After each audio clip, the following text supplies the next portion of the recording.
My name is Peta. I'm on the Campfire Talk team, and I am your host today. And this is our Campfire Talk episode 7. And our topic tonight is organization and motivation, making build and strike easier on everyone. And we're so glad you're here. So if you're just joining, please introduce yourself in the chat and let us know where you're from, and maybe share something that you'd like to learn about build and strike, or some of the challenges that you have, or some improvements that you're looking to make. And I just wanted to review a few of our meeting guidelines. If you're not a panelist, you're going to be muted. And then if you have a comment or a question, please type it in the chat. We are not going to be answering live questions. The format of the talk is that we collect all the questions that you ask in the chat, and then we have a Q&A time that starts at about 6 o'clock. Please be respectful in your participation and be present. And when you are sharing, share from your own experience. And once again, our chat moderators will be bringing in your questions during the Q&A period of the talk. So let's go ahead and get started. So Fox is our tech moderator today, and so I will be calling on her from time to time. And if you can spotlight Bruce for us, Fox, he's going to be our first panelist. So we've gathered some panelists for you today to offer some perspectives on how to manage materials and people for build and strike. I know that these are kind of two hot topics, particularly strike. I'm a camp lead myself, and I've been very lucky that we have a great strike usually. But I have, of course, heard many stories about maybe some catastrophes or maybe not so great experiences in strike. So we're hoping to bring you lots of good information and things that are going to be helpful, and that you're going to be able to walk away with some really helpful hints. So our first panelist that I'm going to introduce is Bruce. While we're working on that spotlights aspect, maybe you could say hello, Bruce, and wave your hand so people can see who you are. And say hello, so you might show. Hello. There you are. A little green thing shows up. There you go. Here he is. Okay. So Bruce is a founding member of Sun Tracker Camp, a camp within the Alternative Energy Zone Village, and has burned in AEZ for the past 19 years. Bruce is part of the first on, last off team for AEZ. Sun Tracker Camp features the Sacred Heart Oasis Margarita Bar, solar-powered blended margaritas. I'll be there. Bruce is also the radio station engineer for KAEZ 96.3 FM, Black Rock City's solar-powered radio station. So welcome, Bruce. Thanks for being with us. And I understand that you have an awesome resource and planning book for your camp that you're going to share with us. So you want to go ahead and... I will share. And any introduction that you'd like to do of yourself as well. Okay, can everybody see the first slide there? It looks good. Great.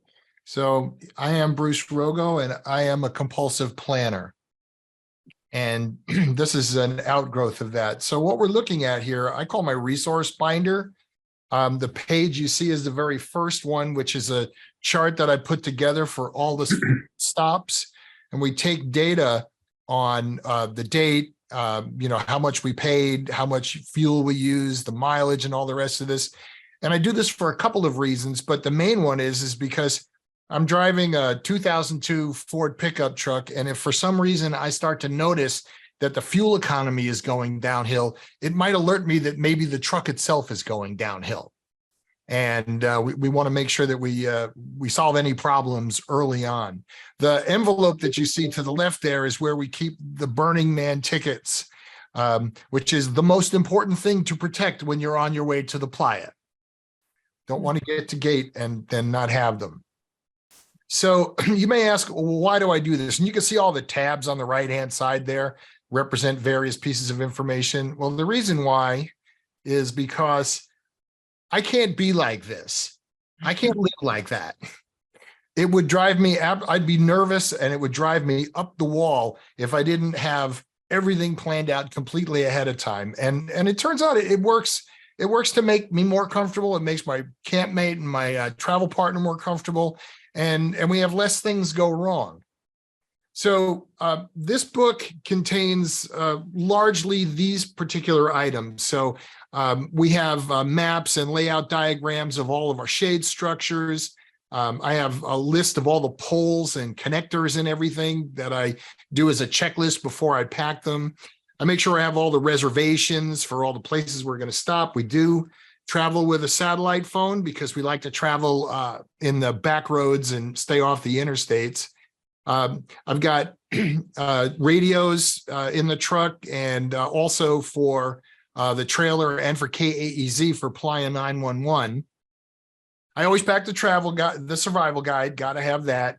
And then there's the preparation part. So when I pack the truck and the trailer, I like to take pictures of what I did so that when it's, 12 days, 13 days later, and I've got to go back home, I know how I did it. I don't have to refigure it out because frankly, it's literally packed side to side, front to back, top to bottom. There's almost no air in between everything. Hey, Bruce, can I just interrupt 1 second to ask how many people are in your camp? Just to give us some perspective. Well, we're up to 8 now. Okay, thanks. Yeah. We have various, tubs that we put all the stuff in. I like to write what's in each one and have a list of that so I know how to find things. And, and I talked about the fuel mileage, emergency phone numbers. And then my guide throughout all this process is my 117 item spreadsheet bring list. And I'll show you that right now. So if you can see across the bottom here, there's different tabs for all the different things, whether it's clothes or travel information or alkaline batteries, food menus, whatever. This is where I capture everything. And it's the only way I know I'm actually ready to leave is then I've gone through every single one of these tabs. And then this is the month of August that I show here. So we need to do a bunch of stuff before we're ready to go. Like, for example, Saturday, the 5th up in the upper right-hand corner. That's when my campmate Don brings all of his stuff down from LA. This way we know we've got enough time to do everything and we make sure we get everything done. This is an example of the truck bed packing. So I've got a layout here. This is actually new for 2023.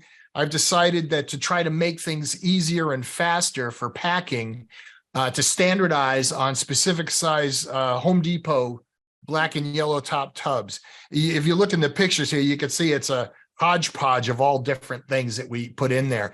And that's worked, but last year it was so darn hot, it took us 4 hours to pack the truck back up. And a lot of that was because, even though I had pictures of how I did it, it doesn't go exactly the same way when I'm packing it back. So this way now we'll know exactly where everything goes. And our goal is to try to get that packing of the truck down under an hour.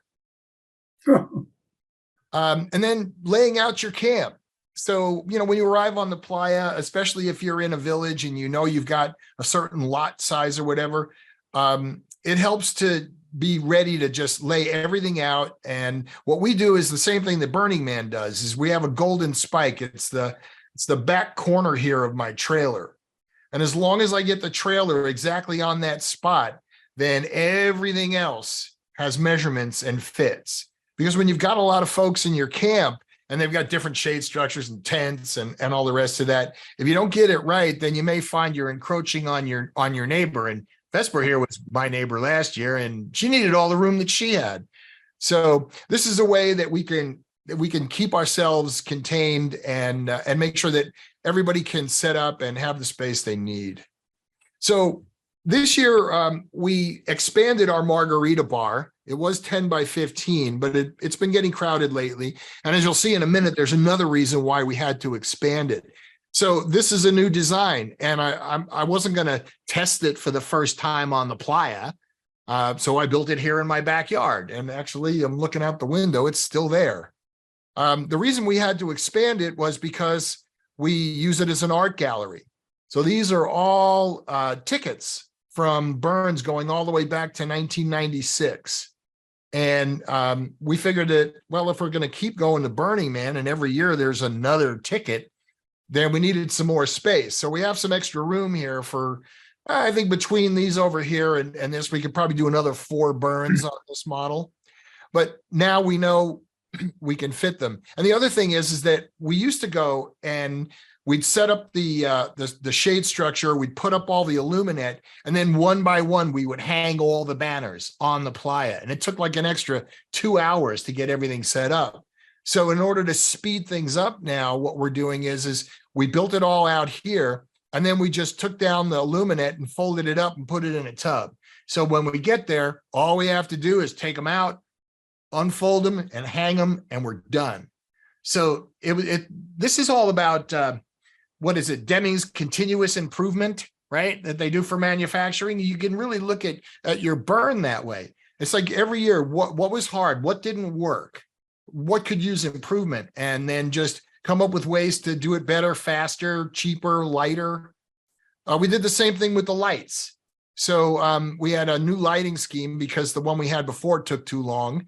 And they frankly, half of them were burned out already. So we've got a new lighting scheme. We set it up. We know exactly how we're going to put it up now. It's more like a wiring harness that you might see under the hood of a car. So it's really going to make the work to play ratio better, because the less work you have to do and the more playing you can do, more fun you're going to have. And I think that's why most of us do Burning Man. The last thing, this is a gift for everyone who uses tarps for anything. I just found these this year. It's called Silva Cool Tarp. And you can see down here, this is Don, my campmate right here. You can see that this is almost like a mirror finish. It's almost like chromium. And then the other side is white. So we're using this tarp now for all the walls and roofs of our shade structures. I had this up and took a measurement of the underside of it when the roof was up and the silvery side was facing the sun. And it was 78 degrees on the surface of the tarp with the sun directly overhead. So this stuff really works. I will say that it's not cheap, but last year it was so darn hot that it was worth it. So then you can see here, this is another shot of it there. We had to add lots of grommets all along the edges because we needed them about once every foot. So that took some work. And we also cut them to fit our shade structures. But in the end, we think it's going to be really great. I'm really looking forward to it. And then the last bit is when you have this kind of a diagram and then placement wants to know what your camp looks like, all you have to do is just take off a few measurements and add your public and private areas and you're all done. So it gives you the opportunity to knock off one of those things in sort of pre-planning. And that is all I have, and I'm going to stop sharing. So it sounds like for you, a lot of that pre-planning. So a lot of what you talked about is the pre-planning for basically for your setup. And I think, that's an important part. The picture of the vehicle with just everything like stacked on top of it, it maybe is going to make your build a lot harder. So how is your book developed? Like, have you always had the book, and how often do you update it? And yeah, so it's a good question because it started the year I moved to California in 1979. I was moving out of my parents' house, and I was bringing everything I owned with me, and I bought a utility trailer and had to figure out how to stuff everything in there. So that's when that was the first binder, and I had all the same kinds of information in there because I was traveling from New York to San Diego, California, and lots of stops along the way. So that was the birth of it, and I modify it every year because every year things change. Like, for example, I have there's a sheet in there which is just kind of an information sheet. that I carry around with me, and just in case for whatever reason I get heat stroke or drink too much or something bad happens and I'm unconscious. You can reach in my pocket and you can pull out this sheet of information, tells you everything you want to know about me. So, and that includes where the alternative energy zone village is and where the sun tracker camp is, and that changes every year. Sometimes, phone numbers can change or whatever. So that, and of course, this year we've got 2 brand new shade structures. So now I have to change all of the drawings for how they all go together, and what the poles are. I've got a separate page, which is just a pole and connector chart, because I don't want to have to figure it out when I get there. I want everything to just go smooth. And part of this also comes from the fact that I've worked in freelance television production business for a long time. And for any of you who've ever done that, or maybe been, on a tour with a rock band, the trucks show up, the sides pull down, and then all the stuff comes out, and it's like clockwork. Everybody knows where everything is. You just run out all the wires, you get out all the cameras, set it all up. And then when the show is over, everybody wants to get out of there. That's their strike. Everything goes back the way that it came. Everything goes, a place for everything and everything in its place. So that was a real kind of like a life mentoring moment I had when I saw the way that, video trucks are operated. Awesome. And for maybe someone who's just starting this for the first time, it's a new camp, or they're just maybe a returning camp, but they're just really trying to get a little bit better organized. Where would you say is a good place to start? I think the very first thing you have to do is think through the entire process, from how you're going to prepare your transportation. So if you're driving in a car, if you're driving in an RV, whatever, just think through all of those things that you need to do, all the way up to when you get to the playa. Because one of the things that a lot of people don't realize is you arrive and you're all excited, and your car, your trailer, everything's packed, and you have nothing to eat. And it's going to take you hours and hours to try to get something set up. Or it could be the middle of the day and it's 99 degrees outside and you're standing there in a hat. So if you think through every single stage, and say, okay, I just arrived. What do I want to do first? Well, I'm gonna pack a temporary shade structure right in the back of the truck so I could just pull that out. I'm gonna, and maybe before that, you're gonna stop at a supermarket and you're gonna pick up what we call arrival day food, which is pre-cooked everything. So we'll get like a big container of chicken thighs. They're all pre-cooked and breaded, and all you have to do is keep them cold, and that you can eat that stuff for 2 days. We also get coleslaw. We also get, some fruit and those kinds of things. So if you anticipate what's going to happen at each stage, then you can write out your plan for what to do. And you can literally do that all the way through. And then the same thing, just reverse it on strike. Someone once told me a long time ago, fail to plan, plan to fail. Yeah. Well, thanks. Lots of really great advice, and we'll be checking back in with you when we have some questions coming up later during the question and answer session. So thanks very much. And we are going to move now to our next panelist, who is Laszlo. And so Laszlo, if you can raise your hands. Oh, there you are. You just got spotlit. So you are there. So hello and welcome. Thank you for being here. My pleasure.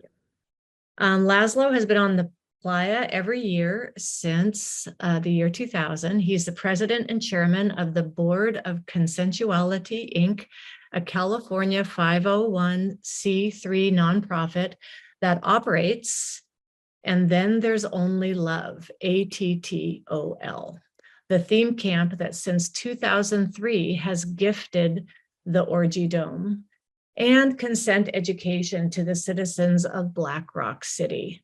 Laszlo joined ATTOL in 2006 and has contributed to several additional large and small scale art, music, social, and educational projects off and on the playa. So welcome and thanks for being here. Thank you. Good to be here. So the Orgy Dome and Then There's Only Love has some significant infrastructure. Oh, yeah. How do you organize your gear and how is your truck organized? Well, it's For starters, it's 2 trucks. We have a 48 and a 53-foot trailer. And in a long time ago in a galaxy far, far away, I was a roadie. And so I learned how to pack a truck back then, and it's certainly paying off now.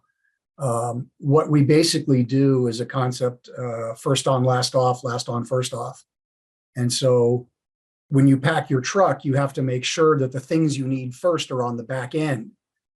Because if you don't, and you got to go through 50 feet of stuff to get to that one, black and yellow that's got the stuff in it that you really need, people are going to die out there. What we do is we actually have people on Playa on the Monday of build. We have a small crew that shows up Monday night. I do a dinner for my crew. And then we start putting out little flags, much like Burning Man does. We have our entire camp gridded out. We have, last year we were 350 by 250 space. We had about 150 people in camp. We have people arriving from, Monday night all the way through middle of burn week. So not only do we have to know where people go, we have to do that because some people will be arriving later, and if they can't get to their space, they can't get in. Our trucks arrive Tuesday, so if we don't flag where things are on Monday night, there's nowhere to put the trucks, there's nowhere to put the generator, there's nowhere to run the distro. So everything has to be pre-planned, and we've been at it since actually December of last year. We take, generally, we take most of September and some of October off. We do a post-mortem at the end of the year. Last year, we actually did a full-on survey. And then we start working. So we organize the truck basically in 3 sections, and we color code things because, every year we'll have some new people. And when you tell them we need the poles for the legs on the structure, they don't know what that means. But when you tell them I need the poles with the blue on the end, everybody can figure that out. One of the things that we did last year that we learned in our survey is one of the main complaints people had was we're using too many different kinds of structures to build our space. One of the interesting things about Orgy Dome is it's not a dome at all, but Orgy Dome sounds better than Orgy series of interconnected carports. So we've been using 5 or 6 different kinds of structures. And so they all had different size legs and different size tarps, and everything was different. And yeah, we color coded things, and yeah, we wrote on things, but it was a real pain. And so this year we are down to 2 different types of structures. We have some 30 by 30s in Aphrodite's Garden, and everything else is made out of 18 by 30s. So all the legs are the same, and all the joists are the same, and all the joiners are the same, and everything's color coded. So we basically have 4 different kinds of poles. Our trailers are set up with racks that run about 2/3 of the way down on both sides at the ends of the trailers. Poles go in the racks, bins go in the racks. Everything is color coded. Even the bins, they will get sprayed red, green, blue. So the red bins go on the front, and the green blues go, green bins go on the back, and the blue ones go in the middle. So we know what has to come off first and what has to come off last. One of the things that will really burn a camp out is having to move things 3 or 4 times. And so if you have to pull stuff off your truck that you don't need yet, and you got to plop it down somewhere, and then it's in the way, so you got to move it again to get out of the way to get your other stuff out, it's much better if you just leave the stuff in the truck that you don't need yet. So for example, with us, we put up, the first thing we do when we get there is we build some of our kitchen and we build some of our camp chill space. So we have some shade and some air conditioning for our build crew, and we have a kitchen that we can make food in. Then we start building our structure. And so we don't, for example, we don't need the flooring that's in the structure until it's done. We certainly don't need all the couches and mattresses and all of that stuff till the structure's up, because then it's just going to get dusty. So all that stuff's packed way in the front of the truck, and it's the last thing that comes off. Once the structure's up and the flooring's in, then we start bringing in mattresses and sheets and all of those. The dome is air conditioned. A lot of people don't know that. We have about 30 air conditioners that run inside this thing. And so we have to run a massive amount of distro. And so even we know which plug goes to which air conditioner. Everything's numbered. So if there's an AC that's not working, we don't have to try and trace wires back. We can go outside of the structure, look at the junction box where we know it's plugged in, look for cord number 6. That one is probably loose, plug it back in, and it works. So it really is all about organization. If we didn't do it that way, we'd never get the thing built. And again, the similarity with you and Jed is that, this pre-planning, Oh, this yeah. absolute pre-planning. So yeah, fantastic. We Tell are us not a little play bit- camp. We're a Google Sheets camp. Yeah, right. Love those. Um, Tell us about your strike and your MOOP deposit program. Okay. So we've been doing this for a few years. We have a plan that we put in place to do two things. One, we want to incentivize our people to stay late. And the other thing we want to do is we do have a number of our campmates that aren't, as financially flush as they would like to be. And it's a chore for them to come to Burning Man. What we do is on top of our camp dues, everybody contributes what we call a MOOP deposit. And it's varied. This year it's $150 a person. And that goes into a kitty. It is not used for camp expenses. It just sits in the bank and it's there. If people stay through Monday night of strike, and by the way, we start our strike at noon on Sunday. We close at 6 a.m. Sunday morning. We sleep for a few hours, then we start tearing down. People that stay through Monday night, and that is the general requirement of our camp, they get half their MOOP deposit back. People that stay through Tuesday night they get their first half is done, right? The people that have stayed through Monday night, they've got their first half. Everything that's left in the kitty gets split in half. The people that stay through Tuesday night of strike, which is usually pretty much everything is in the truck, they split on a pro rata basis that first half of the MOOP deposit. The people that stay all the way to the end, till the doors are closed, till the MOOP sweep is done, till everything is finished and we are ready to leave, they pro rata split the rest. And what that allows them to do is they can actually come. Sorry to interrupt. Sorry. But you have an appointment. Yes, soon. I have a board meeting coming up. Sorry. My my computer's reminding me I have to be somewhere in a half an hour. Our MOOP deposit incentivizes the people. So if people can't really afford to come to the burn, and we'll give them a break on their dues, but they got to be able to pay for things. If they stay through strike, they can bring home a few hundred, maybe up to $1,000. When you got 100 people in camp or 150 people in camp, throwing in 175 or 150 bucks a piece, it's a pretty decent chunk of change. Mm-hmm. Yeah, definitely. So is there any other details that you could give about your strike timeline? You talked about, kind of the time period. Is there anything else that you could add in there? Well, it varies, and you have to make room for that. There have been a few years where, like Monday is just a whiteout and it's a loss. If it's super hot, you don't want to be working during the day because you end up taking all your people to medical to get saline bags put in their arms. So a lot of times we'll work at night. We generally take our generator back on Tuesday because at that point, we've got such a small number of people there that the few RVs that are there can run the lights and can run some ACs for people. But it really is just a matter of keeping people motivated. We're very lucky. The camp that we run has a reputation for doing something really good, and a lot of people really want to be involved in what we do. And that's the best way to keep your campmates motivated, is to do something that people are proud of. We've been green every year, strangely enough, up until this very last year. We had one little dot of red. I'm still not sure where it came from. Apparently there was a buried spike someplace. Not sure it was ours, but oh well. But we are like super anal about our MOOP. We do every day, we do MOOP sweeps. And we do a final sweep with, magnets. So we're very careful about it. Yeah. So how do you balance the leadership, kind of your leadership role, and then working alongside, the team and the campmates? It varies on task to task. I'm not a young kid. There's kids in camp that are a lot younger and a lot stronger than I am.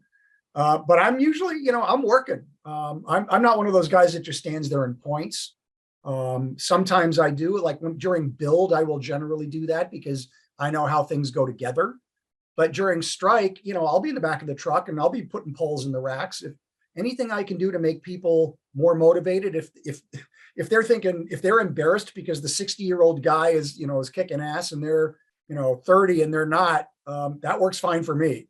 But seriously, we're very, very fortunate. And we also are very careful about who we admit to camp, partially because we want people to be in tune with our message, but also because we want people that are going to ask the right questions. And when we do our entrance interviews, if people are like, look, what can we do to help? What do you guys need? How long can we stay? When can we get there? Those are the right questions. There are other questions that we get asked, as I'm sure you can all imagine, that are not those questions. And so those people generally don't get admitted to camp. But we are very lucky because people take real pride in what we do. And we're very proud of it and we're very protective of it. Yeah. And, I think it's also really important just to lay out the expectations for people. So I think that MOOP deposit that you're talking about gives an expectation. You're making Sure. it very clear. And then there is some type of incentive and financial incentive. And I know that people may still scatter, even though the expectations are made very clear, but the expectations and then that additional incentive or financial part may also contribute to Sure. the success of keeping the people there. I think it's really important also what you say is that, what you're offering is something that people are standing behind, they're proud of, they're happy to be part of the community. And I think that's also part of the onboarding that we do as camp leads. It really There's is. a lot of onboarding that's required.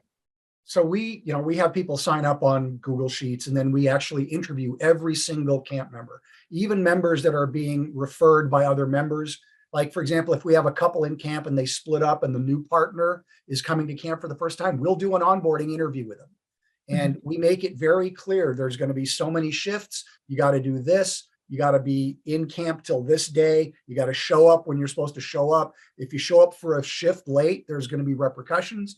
If you say you're going to stay for strike and you leave early, you're probably not going to get back into camp next year. We make it very clear what people need to do to be a part of our camp. And that's we all part didn't of do it as well as we should have last year. We had a lot of, I know a lot of people had problems. We had a real shit show last year, but we've really made an effort not to do that this year. Yeah. Yeah. Well, that's a great thing is that we learn every year. And those of us who decide to return, we use those learnings hopefully to help with the next year's experience. Well, thank you very much, Laszlo. Got a lot of great information from you, and we will be coming back to you again when we have our Q&A section. Okay. Remember, I got to drop off at 6. I have a camp board meeting. So. Okay. All right. Well, we might have some other people who might be able to answer some questions. All right. Well, thank you very much. We're going to move on now to Care Bear, our next panelist. And there he's waving his hand. It'll just take a minute for us to, there he is. Thanks for being here. So appreciate it. Care Bear is the build lead for Burners Without Burners Without Borders. Oh, and things are crashing. Specializing in building with wood in ways that leave no trace.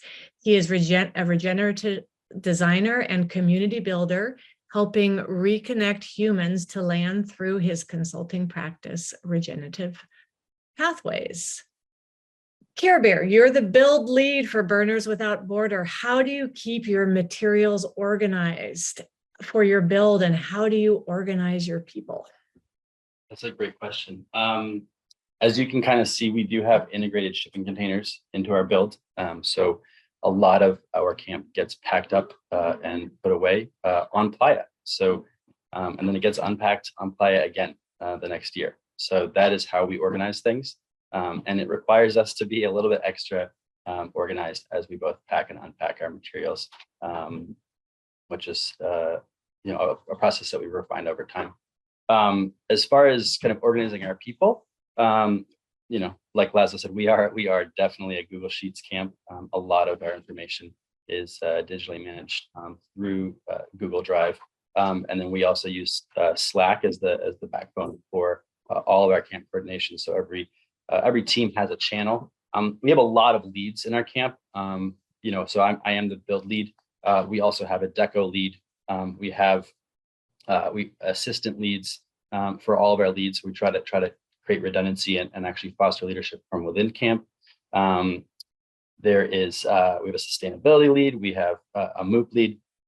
And one of the things that actually we've been focusing on a lot more, I could talk to you for days about our awesome systems, but it's, the best system, the best plan is only as effective as the person, executing it. And so one of the things that we really focused on is really focusing on camp culture. You guys already spoke about. So we have a camp culture lead, and we actually have a camp culture team, and we have started already meeting as a camp to acculturate people, starting now up until build, and then actually have an onboarding process for everyone who lands on the playa to get them completely landed, check in with them, encourage them to take care of themselves.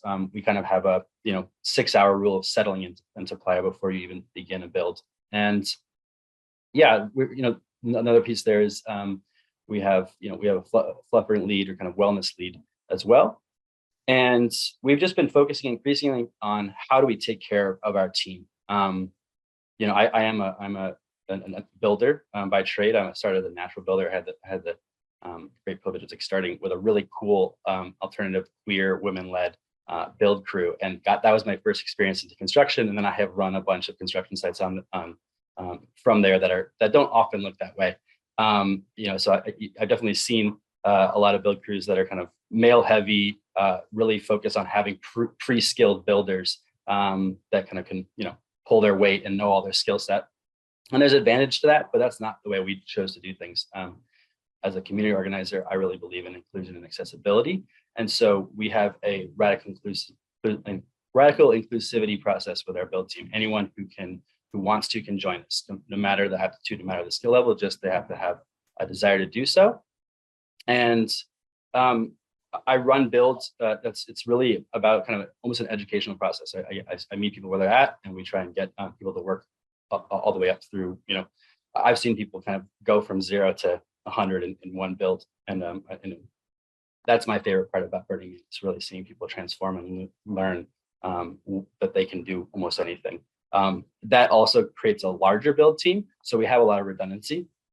So we're not burning our people out. And I think the last piece I'll say to that kind of is that this build has been the same build for the last 3 years. I think there's often a bigger is better every year thing that we just decided, what's the point? We had a vision for a camp. My vision for the frontage was a frontage that could contain our entire camp, sitting comfortably and intimately for the man burn, so we could have an exceptional view, and we could gather everyone as a community. And I see camp as a container for connection and creativity. So since once we made that shift, every year builds the same, it goes easier and easier. We've dialed in our processes increasingly, and then we spend the extra resources and energy really on camp wellness. So we've improved. We brought out a Russian banya and a cold plunge last year. We have mandatory siestas every day. So we really focused on just making sure that everyone who is building is doing so with a level head. They're well rested, and there's enough people there that no one's ever really getting burnt out. Wonderful. How many people are in your camp? We hover around 120. It tends to kind of shoot up at the end of camp. But yeah, it's a big Esplanade camp. And the thing is that our first panelist has a camp of 8, and you notice that there's planning required for a camp of 8, a camp of 120, a camp of 150. So of course, the bigger the camp, the bigger the space, et cetera. But I think it just comes down to all the pre-planning. And I also just wanted to say thank you for being an inclusive build camp, because in 2016, I had the opportunity to work on a large art project, and I was so included and taught so many things, and it was just a fabulous experience for me. So thank you for creating that environment for people who may not have the skills directly to be able to come in and learn those skills and be part of the team. So next question, what do you do during build to prep for your strike? That's a great question. Yeah, we're always thinking about, again, like we said, because we have containers and everything has to go back in. We have definitely refined our process. One of the things that we're doing as we pull things out of the container, Lasma made a really good point of staging the containers in a good way, and we do that. But I actually prefer, we empty all of our containers onto the frontage of our playa, and we sort everything like by like. That's the first thing we do when we open these containers. And that way we have everything in piles, and we're not kind of digging around. And when we do that process, we're kind of inventorying, hey, is any of this stuff broken? Does any of this stuff need replacement? All of the frontage is labeled, by tower, by center. So everything is also in digitally created in SketchUp. So we have a system where we're kind of constantly checking on the health and quality of the materials that we're building with. And then we're, because we built ease into this process, there's actually a lot of extra time for just spending extra time on system stuff. And because we have extra leadership, this is something I will often do on my own, is kind of just go through and pull materials. And we, year one of when I started, we got all of our fasteners together. And yeah, where it's at the end of the burn, we're a little tired, but my God, we loved ourselves the next year. We pulled out every fastener that wasn't a star drive or a timber lock, and we donated off playa, but we got rid of it. So it was not sitting in our container. And we've done that every year. Every time we empty our containers out, we really look at, is this something that we're going to use? Is this going to go into build? If it's a broken part, we do two. We have the privilege of having a grandfathered in burn pit that came from one of the Burners Without Borders projects in New Orleans after Hurricane Katrina. But we do an effigy burn on Monday and Wednesday, and we actually use and recycle the materials that have failed us from previous builds. And the Monday burn is kind of a letting go of the past and bringing in cleaning energy for both a smooth build as well as a smooth burn. And that helps us kind of just manage the material that we have there. And we're mooping every single day. We have a moop lead, and we have moop team members on build from beginning to end, and we're cleaning those containers out and trying to do some of the organizing before we even have to break down. Yeah, awesome. And then kind of thinking about the next step, when you do your strike, are there things that when you're striking, when you're doing your teardown, that you're preparing for next year for the build in that full circle? Totally, yeah. And so a lot of that is making sure that anything that was newly built gets labeled, both on the objects itself as well as tracked, so that we have a spreadsheet tracking all of the kind of different items. Again, instead of just we break everything down and we stage it on the playa, again with like piles, so that we can pack those containers as intelligently and as efficiently as possible. We every single inch of space is used, and we do so in a way that we're kind of reverse engineering our build. There are a couple other things we really document the hell out of things. I don't usually like cell phones on the playa, but having them there to take photos, you always think, oh yeah, I'll remember where you put it, and you never do. And so we take photos of every single kind of step. And at the end of the day, we have someone who actually is on charge of making sure that we document. And I guess the last piece that I implemented 2 years ago was that we have a breakdown lead as well. And that person works as the assistant when they're building. It's often a great role for someone who's interested in a kind of build leadership role down the road, but wants to get their hands dirty. And so that we have someone who's not only tracked build, but they're there as the accountability point person for breakdown, so that they are kind of the last person to sign off on shutting a container.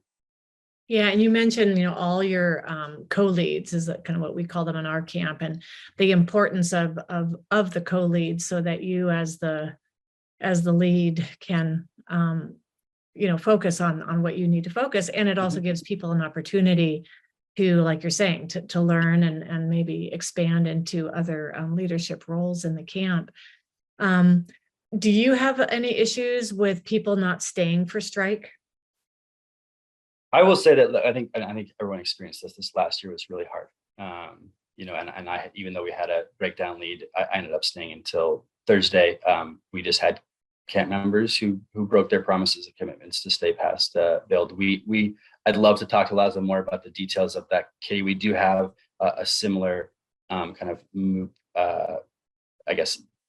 penalty if you want to leave, and I think that can use refinement. I've noticed that it does allow those who have more resources in the camp to leave sooner, and not. I think we're trying to figure out, is it too low of a cost, or do we need to have a sliding scale? I don't like penalizing anything, anyway, so I don't necessarily know if that's the right solution. And I do like the fact that Les was giving it to the people that stay. That was not something that we had built into ours. So that is not something that we've solved completely. I do think that, as was addressed before, culture is a really big part of that. We put a real big effort into acculturating new members, and part of what Burners Without Borders is about is actually bringing amazing people that are frontline workers and incredible people that have not necessarily had the experience of Burning Man to the playa. We have about 30 camp seats that are always for new burners, especially from people working on the front lines in disaster relief and humanitarian world, and globally, or in communities that don't necessarily traditionally have access to camp. So that's an important part for us, is both inclusivity of build, really focusing on that culture.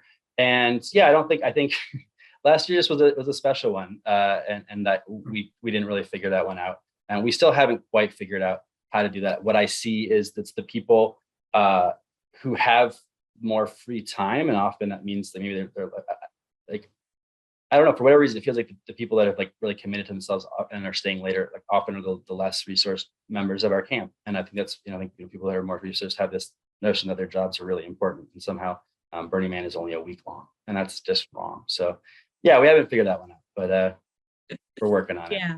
And, the thing is, it's come up in the chat, is that, sometimes people have to leave early for an emergency. And I don't think we're really talking about that, because we have that in our camp.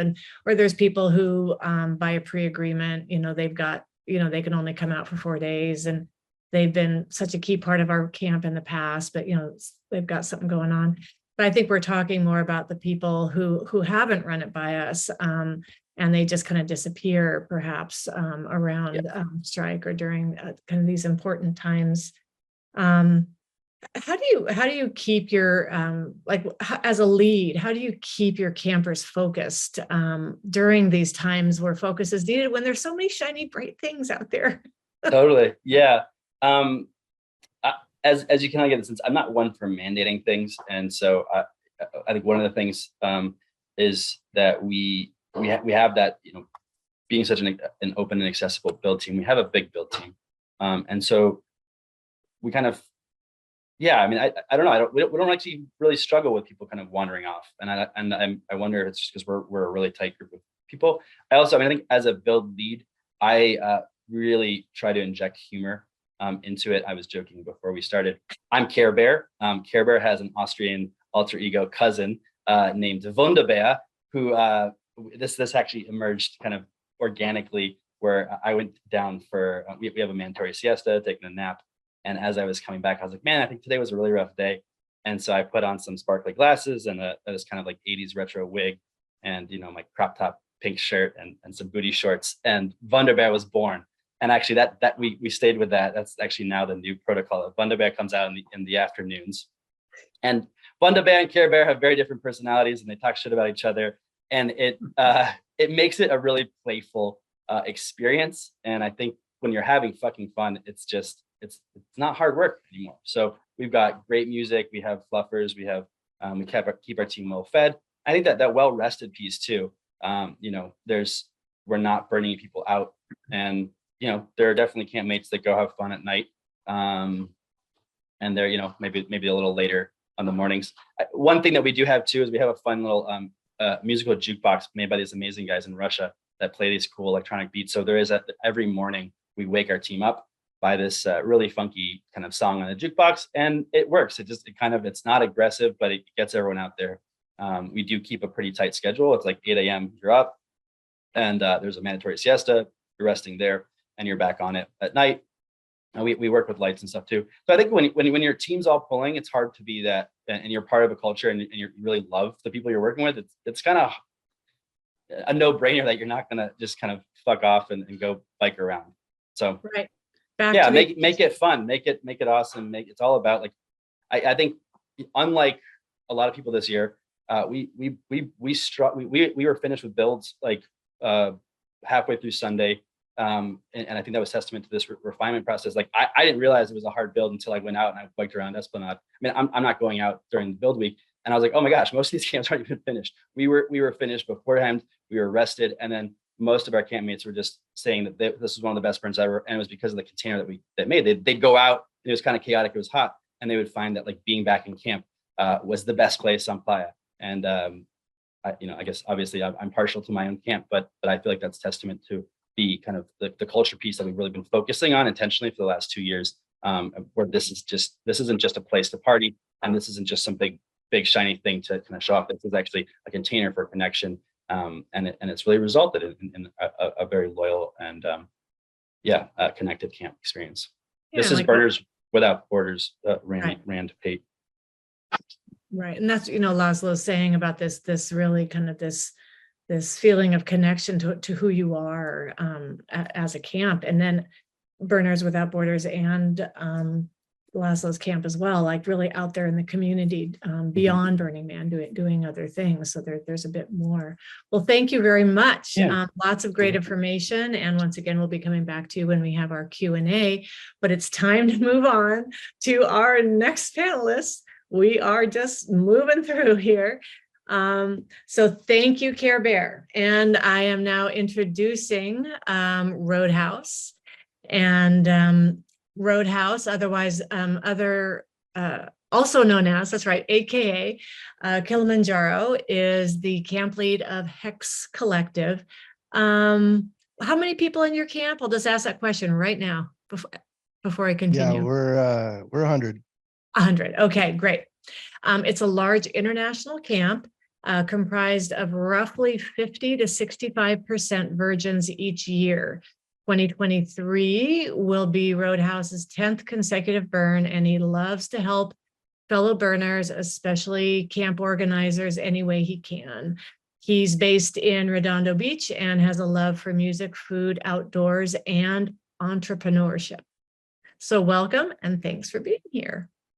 Hex Collective has a large amount of newbies, and kind of want to know how that works out for you, because it sounds like your newbies stay, or everyone stays for strike. So again, talk us through a bit about your expectations, your acculturation process. Sure, yeah. We are definitely in a acculturation camp. So we have a large percentage of virgins every year. It can literally run up to 70. Some years it's been 75%.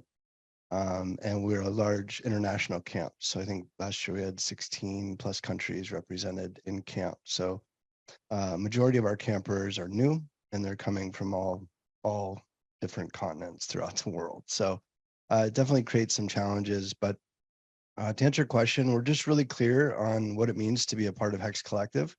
We have a very long form application that clearly states expectations, what's required to be in camp, and we have a long vetting process as well. So we have a core vetting team that's comprised of our veterans, pretty much our core contingency that have been with us through the years. So they're really clear on what it means to be a Hexie.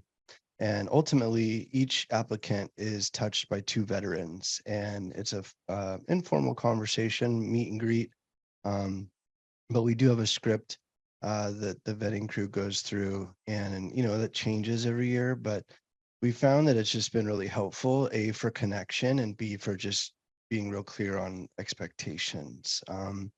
Ultimately, you don't know what you don't know, and so many of our campers are new.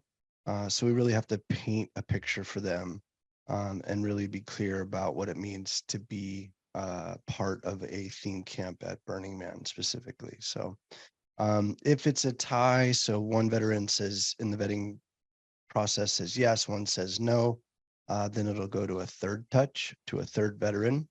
And then that tends to be the tiebreaker. So we have hard stops. So we won't allow anyone to join our camp that comes later than Tuesday of Burn Week, and we won't allow anyone to join our camp that needs to leave early.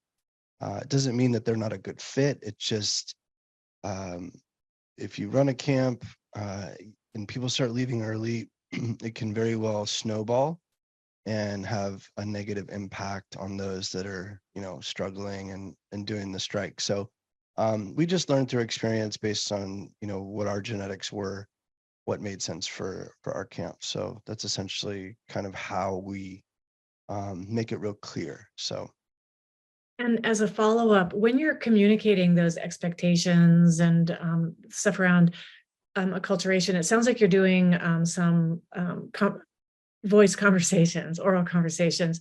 Do you also have a handbook or something written or something that you send out? Yeah, so we literally have a section on our website that we call Basecamp that is public, and it has all the information, and we're constantly adding to that. We're in the process of building out kind of a wiki, if you will, a handbook that kind of lists roles, responsibilities, what it means to be a a shade team member or a decor team member or utility team member. But essentially, we've put all our information on our website so that it's public information, so that anyone that's interested in joining our camp can read about what we're about, what our ethos is, how we approach this, what's required. And then that's solidified in our application process. And the vetting team has a script that kind of changes and flexes every year based on, well, we should have asked this last year, so let's add it. So we're constantly evolving and trying to make our systems a little bit more bulletproof. Yeah, and our URL is hexcollective.org if you're curious to see what that looks like. But on the far right of the homepage, there's a button that says Basecamp. You can kind of click that and kind of dig in. But we're constantly trying to provide more information. And the vetting calls are absolutely, they're typically done via Zoom or Google Meets. So they're face-to-face, in person. It's not text or email. In order for our vetting crew to really get a sense of someone, we prefer that those meetings are done online and live in person.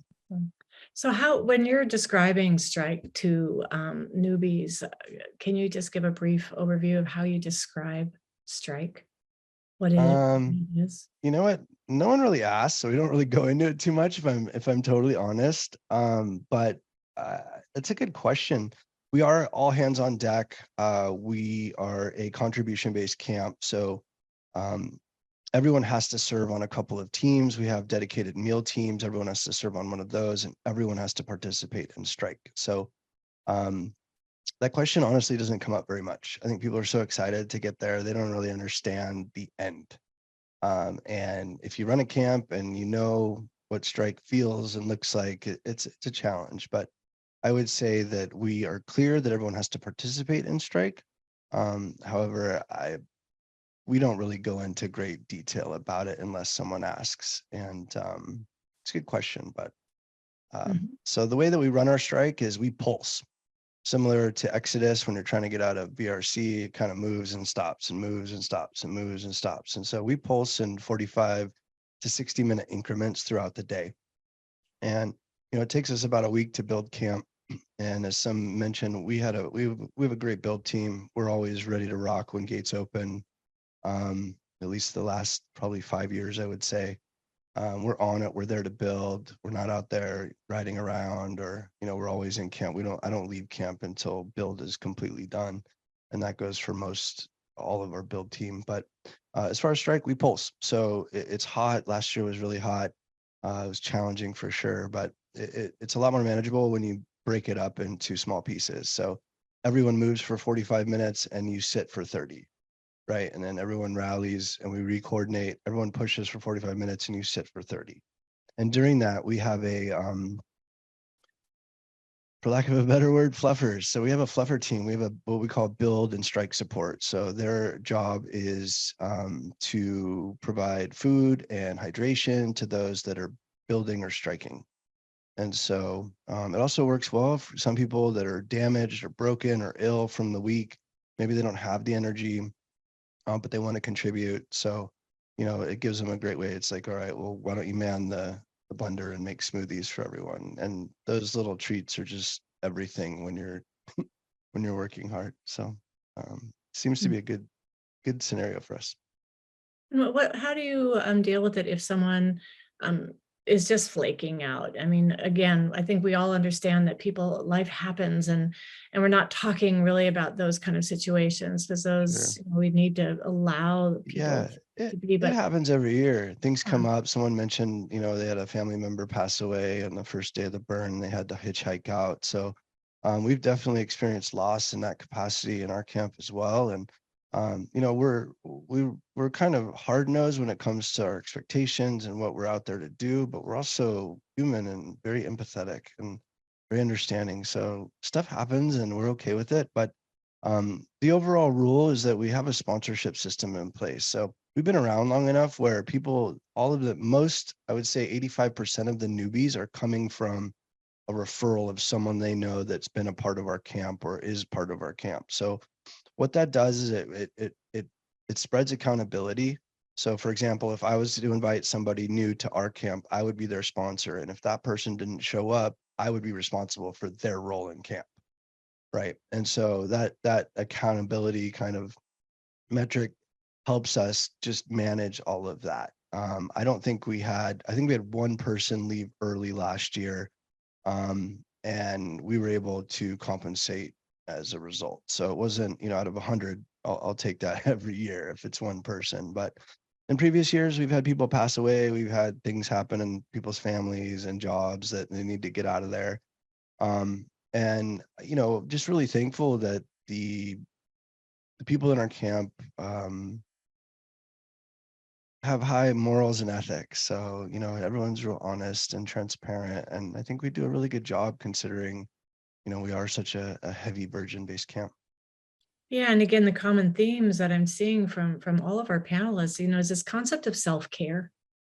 And, when we care for ourselves, we can care for others as well. And then also feeling like, it's more than just us. We're doing something that's larger than us. We're part of Hicks Collective, or we're part of, and then there is love, and, all these different camps. And we kind of have this identity in some ways with something greater, again, than ourselves. And this really helps people perhaps to have a little bit more investment in seeing it through and being proud of our green, or being disappointed when maybe we do have a red spot for the first time.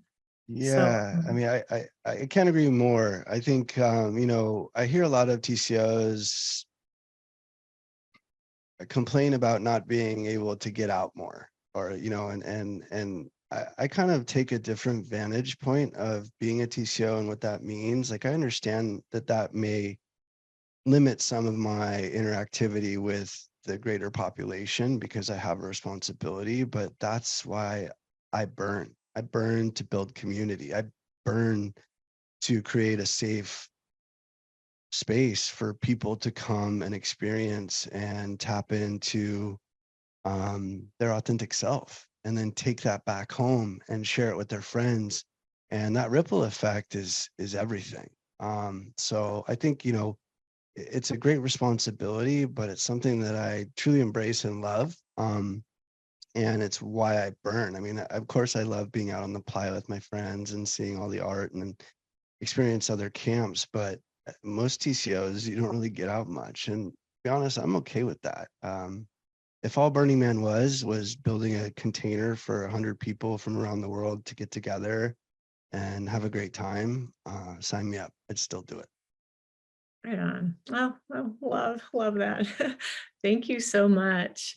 So thank you for all the great information that you've provided. We're going to move on to our Q&A section at this point. So maybe we could have all of the panelists up on the screen. And before we get to the Q&A, I just want to ask everybody, yes, Larry, one of our team mates, just put up a link for feedback for Campfire Talks. We look at the feedback and we use your feedback for our future planning, because there will be a season 4 and we really love to hear back from you. Also, we've added a new section about being on our mailing list. So please take a moment before you leave to fill out the feedback form. So much appreciated. So now we're going to go to our question and answer section, and here come up our panelists. Laszlo had to leave, so they'll just be, there we go. So do we have some questions? So yes, from the chat, the first question that popped out was, what do you build first? What's more important? What's most important? And how do you decide what to take down first and last? An organization type question. And panelists, anyone can just, if you have like a quick answer or you really know what you want to say, just say it. Shade, then kitchen is what we do. Same. All right, the next one for organization is, what's the best, most efficient time of the day to build or strike or strike? Well, we like to get an early start. When you get up in the morning, especially right around 7 or 8 o'clock, it's usually in the 70s. It's pretty nice. And you can get a lot done before noon. But, by the time you're getting into 1 o'clock through all the way or through around 4:30 or 5 o'clock, that's the heat of the day. So if you can get a lot of stuff done in the early part of the day, or if you've got plenty of lights and you're night owls and you can build through the night, that's fine. But we find that it's hard to find things. It's hard to see things. Yeah, likewise, we have a similar schedule at night with bird camps that block it through the night. If you got everyone that's a night owl and you're on that same schedule, I think it's great. But for 120 people, we're trying to do that 7:30, 8 a.m. Till noon or 1. We do lunch and then mandatory siesta, and we're back at it around 4. People cannot move and stuff at 4 until 5, and then we have night lights as well. So we go. We need to. We haven't. It's gotten better and better. Go into, but never. Awesome. And I just wanted to add one thing, Larry, before. So I'm a camp lead as well, and we have a camp of between 40 and 45 people. And one thing that we do is we ask everybody on Saturday before man burn, before we all go out for the burn, to put together all their personal items. And that means actually even taking down the tents, because we have a shade structure. There are no RVs, we're just all tents. Because what we learned over the years is that people's personal items often take a lot of times, because I know that my tent at the end of the week is a little bit of a shit show. So everybody, we all do it together. Then we have dinner together, and then we go out to the burn, and then we get up in the morning, and we've just found that has really accelerated. And this year, so we get up early. We get up like at 5:30 the next morning, Sunday morning. And this year we were completely done, mooped. People are driving away at 11. Wow. And we only had like 2 people who we should have maybe given the opportunity to be strike support. I like the reframing of that. So just as another thought of just, again, those personal items. All right. Yeah. Thank you. And the next question, actually, what you were just saying popped up is how to coordinate people setting up and breaking down their own personal camps and helping with camp build. And then one that just popped up in chat was the same thing, their own shelter, building the camp infrastructure and balancing that individual tent camp to the community village or camp.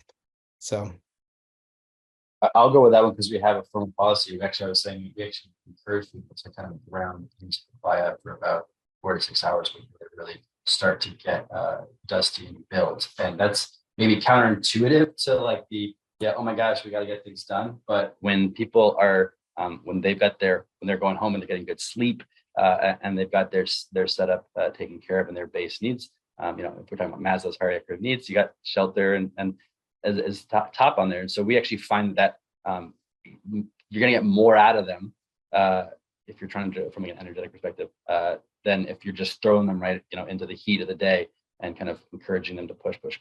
So that's how we do it. I don't think people really take the 4 to 6 hours. I mean, I think they kind of, but it's definitely like, hey, you're here.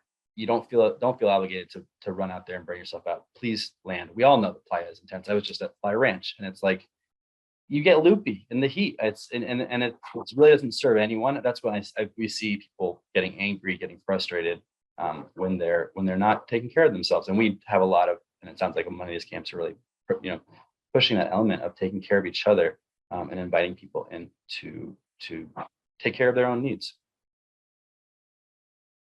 all righty. Let's see. Any Another one. other responses to that one? Yeah, we're similar. We don't, we let people take care of their stuff. I mean, a lot of our campers are coming from halfway across the world, and the planes, trains, and automobiles and burner buses, and they want home, some semblance of home. So generally, our early build team will try and build as much shade as possible, so those coming in at wee hours of the night kind of have a roof over their head, so to speak. So yeah, we don't push. We let people get set up and get situated. And I couldn't agree more. I mean, myself, it takes a couple days to acclimate, hydrate and sleep and just deal with the heat. So yeah, we're real soft landing, but no pressure. And oftentimes, I'll wake up at 3 a.m. if a surge of campers come in, and I'm helping them build their Kodiaks or what have you. We're all hands on deck, and we help each other as much as possible. And that's great, because it doesn't bother us if we're pulling people off build to help folks set up a tent and shade, because that's just what family does. It's the work will get done, but it'll get done better and more efficient if people are rested, secure, and feel safe. Yeah, in our situation, we're small, and so each one of our campers basically strikes their own setup. I've got the additional need of striking the radio station, which is really the first thing that I do. I know that Sunday morning I've got to be over at the tower tearing everything down, and I usually bring 1 or 2 people with me. We pack everything up and just get all the hand carts and drag it all back to our camp, where then that goes in the truck first, the radio station. And then, we sort of collapse in a sequence till there's nothing left except the trailer.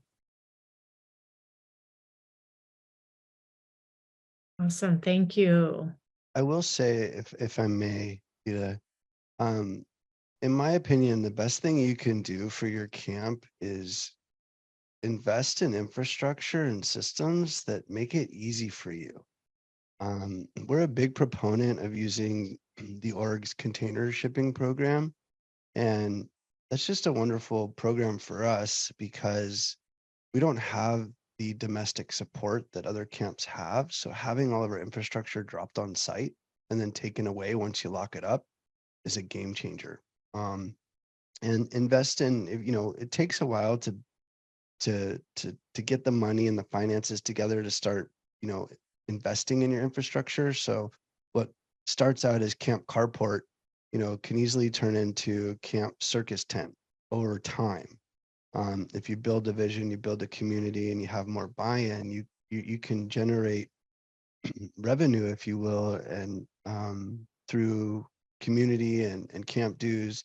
And so as you scale, and assuming that's something you want to do, even if you don't want to scale, if you just invest in things that are safe, well built, instead of trying to put together a carport that might take 5, 6, 8 people that have never touched one a full day to figure out, investing in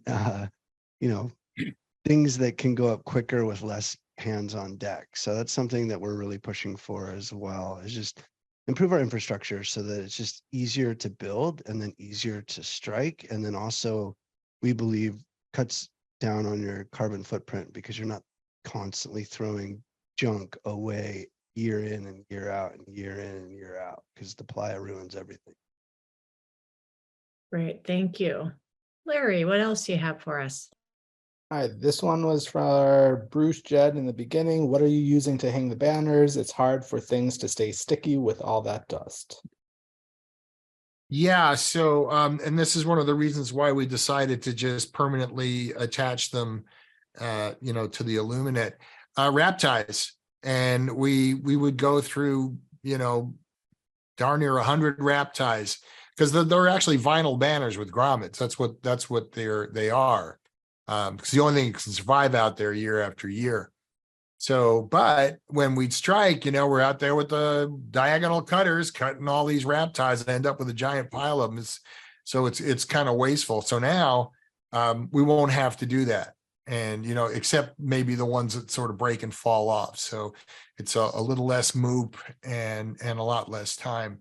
And I saw there was a question in the chat here about the radio station. It's important to understand that there's like at least 13 radio stations on the playa.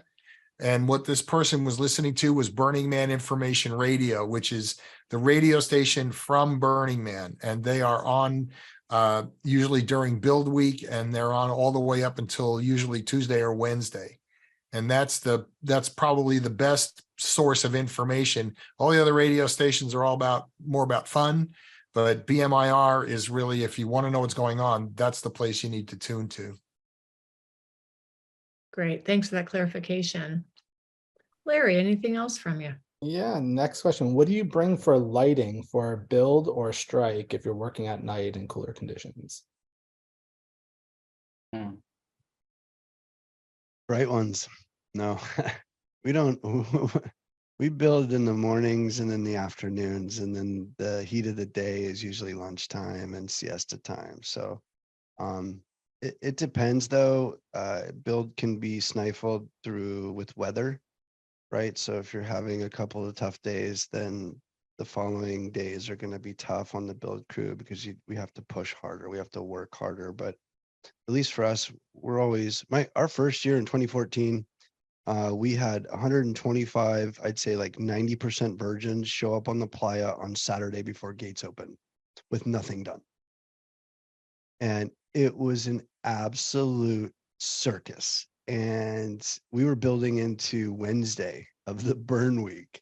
And I vowed never, we would never do that again. So when I took the camp over the following year, we made a lot of changes. But yeah, we build in the morning and in the evening, but we don't build at night. So once it gets dark, we tools down, safety and all that jazz. Plus, running lights requires power, and so you're burning fuel and generator costs, and so that stuff adds up. I mean, our generator expense jumped probably, gosh, almost 30 some odd % last year. Fuel too, so something to think about if you're considering building it. Yeah, we do run lights. So go ahead, Jed. No, I was going to say, our village doesn't use any generators. We're all solar and wind powered. So the lighting that we have is all going to be energy efficient LED lighting.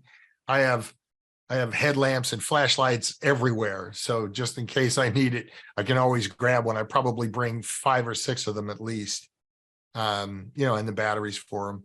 But yeah, I agree with the rest of the people here that you really don't want to, if you can avoid it, you really don't want to be working at night, especially if you're using power tools. There's rebar all over the place. You never know what you're going to run into. And then it's just safer to build during the day. We have used, because I was the one who spoke to that, we do have a light tower up front, and we are working to transition to solar lighting as well. So we're building solar shade. Jed's camp is an awesome model, and we're trying to introduce a kind of the green corridor and green theme camps. And there's a group, RAT, who's doing kind of the sustainability. I forget all the acronyms, but definitely we work with Fly Ranch on trying to and great solutions that we can share that for all of this work. So I definitely encourage people to continue to invest. I think we've invested in shade regularly, as Roadhouse was talking about, kind of, and then solar shade is a very, very interesting new option for a way to actually get shelter as well as and get rid of generators. Great, thank you. And just want to we have a chance maybe for 1 or 2 more questions, but also Vesper or Larry, if you could throw that feedback form also back into the chat. So if you're starting to head out, please remember to fill out our feedback form. Okay, Larry, any other question? Yes. So one, let me see here, was about strike. It says, let me find it. Sorry, 1 second. I just put the form in there for feedback. It was from, that was the lighting.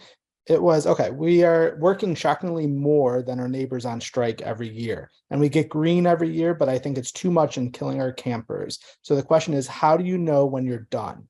Like how much MOOP do you sweep for the space, loose hairs, particle? Like when is good enough?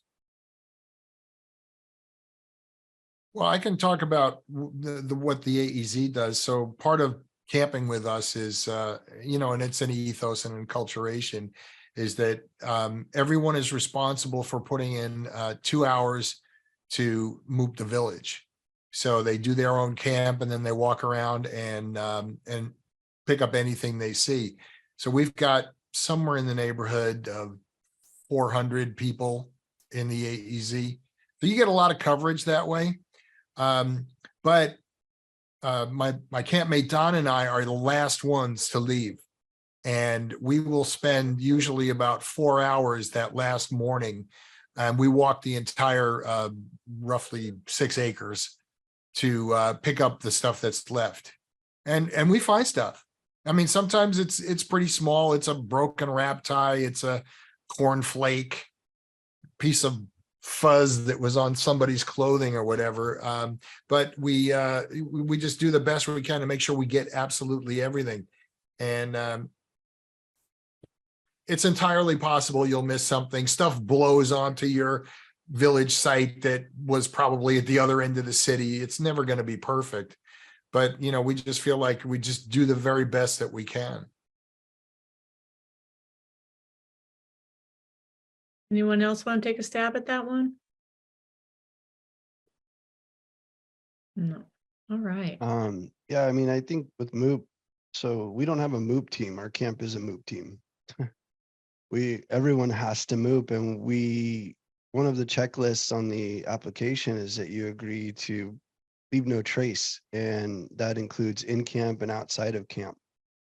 So I think, it's something we're proud of. Our campers are picking up other people's garbage when they're outside of camp. So, and it's just endearing in the way it should be. Also, we don't have camp trash. So if you're dealing with waste issues and people leaving a bunch of crap behind, remove your trash and make everyone responsible for theirs. And we found that that's just been a godsend, really. It's been really helpful. And we also obviously teach people how to prep their stuff, food, etc., to reduce packaging and reduce waste before they even get there. And with communal meal teams, that really helps cut down on food waste as well. So there's lots of tricks. But as far as like when it's time to leave, it's time to leave when you have to go. But you essentially just do the best you can, as everyone else has stated. And if you've got 100 people constantly walking up and down your space over the entire week or 2 weeks, it does wonders. So Thank you. It's going to be time to wrap up this campfire talk. I want to thank our panelists for giving us hope for build and strike and giving us inspiration and all of these great ideas. And also thank you to the participants who are just chatting away here with lots of great comments and resources. And again, we're here as a community to help each other have even more fun. And so just thanks to our panelists. I also want to say thank you to the Campfire Talk team. We have Vesper, if you want to just wave your hand, Vesper, who produced this talk, meaning she organized everything. Fox is our tech lead, and we have Larry doing our chat moderation. And and we have other Campfire Talk members too who couldn't make it today. But just want to say thank you to everybody. Thanks to the participants. We will be having our final Campfire Talk of the season on June 20th, a topic that is light and fun. It is about fun, play, and shenanigans, bringing spontaneity to the playa. It's there's been a bit of a buzz out there about, here we are, it's so planned, we got our spreadsheets and, we love to do this, but how about bringing some spontaneity and shenanigans to our event? Let's get back and be kids again. more. We get to dress up and play but also be really mindful about LNT and our community.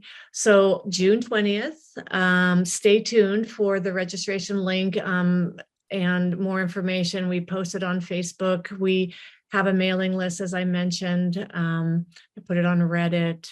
So stay tuned, and we hope to see you June 20th, same time, 5 p.m. Pacific time.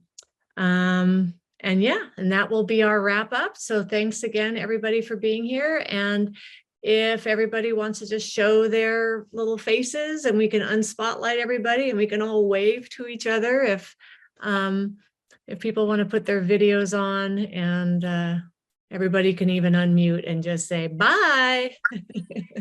Bye. Thanks, Ian. Thank you. Bye, team. Thanks, everyone. Bye. Bye. Bye.